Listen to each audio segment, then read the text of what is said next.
Hello YouTube and welcome to my channel Where's the Popcorn, and today I'm going to be talking about the last update for Battlefield 5, and that will turn somewhat into a game review because it is the last update, like officially the last. We're getting no more content for Battlefield 5. So I will talk about what the last update did right and what the last update did wrong, and what the game in general did right and what the game in general did wrong. But before I get started, I want to ask you to subscribe. YouTube tells me that 92% of you that watch my channel are not subscribed, so please hit that subscribe button to stay up to date with Battlefield 5 gameplay as well as Battlefield 2 gameplay from time to time. Also, Battlefield 1 gameplay is coming soon, so please comment down below and give this video a like if you want to see that gameplay and some more content on this channel. Now, let's get started. So the main thing that was good about this update for me was the maps. With this update came brand new maps. These two maps that came out were Al Maj Encampment, which you can see in the gameplay provided, as well as the updated map Provence, which was upgraded and expanded to support the 64-player modes Conquest and Breakthrough. Both of these maps, in my opinion, are strong and really good maps for Battlefield 5. Both of these maps are in my top 6 maps of Battlefield 5, with Provence at 6th and Al Maj Encampment at 3rd. Al Maj Encampments after Iwo Jima and Pacific Storm, which are easily my favorite maps. Both maps just feel like they belong to this game. Provence, towards the end of the match, provides some really good urban combat with lots of flanking routes and close quarters combat, which really fit into this game, as right now the only one for me that can come to my mind when I say that is Rotterdam. The reason I have Al Maj Encampment higher is because I love infantry combat in this game, and this map provides some of the best experience of it in the entire game. The first sector has the canyon and the village ruins, which is the sector that you see in the gameplay. It's probably one of the best sectors in this game. This sector feels like it belongs in World War II because the ruins and the village seem like Devastation, kind of, loosely, which Devastation is arguably the map that feels the most like World War II with the bombed city and everything. And the canyon feels like a massive capture point. Like, it gives access to the main city, but also it gives access to the outskirts and the surrounded areas.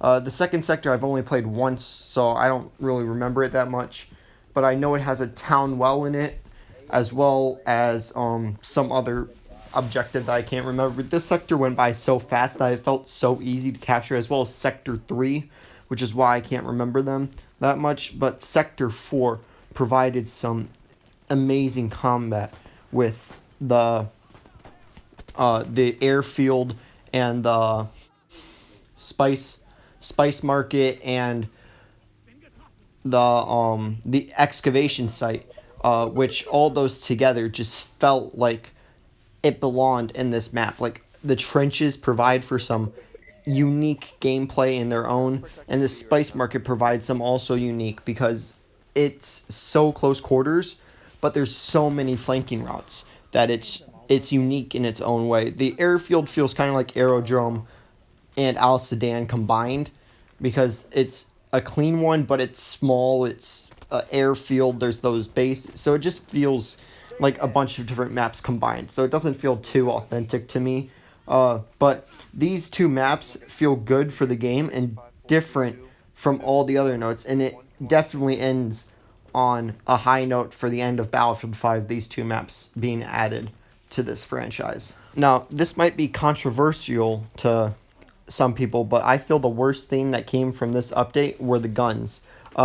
There were only two guns that I can recommend, those being the Weld gun and the Johnson rifle, obviously. But both of those are solid, but the other guns are just bad. The new shotgun is terrible in my opinion. The new LMG is okay, but I can't really get a feel for it. And the M3 Infrared is arguably the worst gun in the game, but for others it's the best gun in the game. The gadgets I haven't really tried yet, because I already like the gadgets I have equipped. The only one I've tried is the Doppelschuss, which I've replaced for my I'm probably butchering that name, but I replaced it for my flare gun. Uh, the throwables I haven't used yet. The planes, the tanks. I don't really like plane and tank combat in this game. I use infantry more, like way more than any other thing in this game, easily. So I can't really say a lot about those. But overall, this update was pretty good. It has ground. It's not groundbreaking or anything like the Pacific update, and it wasn't like the first good update that brought Merida and Mercury into it. But it was a solid update to end this game. However, putting this update in terms of it being the last update, this update is pretty bad and gives this game an okay ending, one that we didn't really want, but an okay ending. Yes, this game crushed the gunplay, and the new fortification system is awesome and should be in Battlefield 6. But the reason I am sad about this game ending is that the developers pulled the plug too early. They said that the tides of war would take us through start of the war to the end of the war, and they started off strong with that promise, taking us from the European front to the Pacific front. They were strong going through the Pacific, and it looked like we were going to get the Russian front, but they completely left it out and only started with the push towards Berlin. They could have released some seriously good content for this game, including new guns and new maps. One map could have been Stalingrad, and we could have fought in Berlin. But they decided to pull the plug because this game didn't succeed, and they said, well, let's start with Battlefield 6 and stop working on this. It just leaves me feeling sad for a game that had so much potential, and then they decided to just stop production and look towards the future of the franchise. So this update makes me want to like the game more, but I just can't, knowing that this is the last update we are getting for Battlefield 5.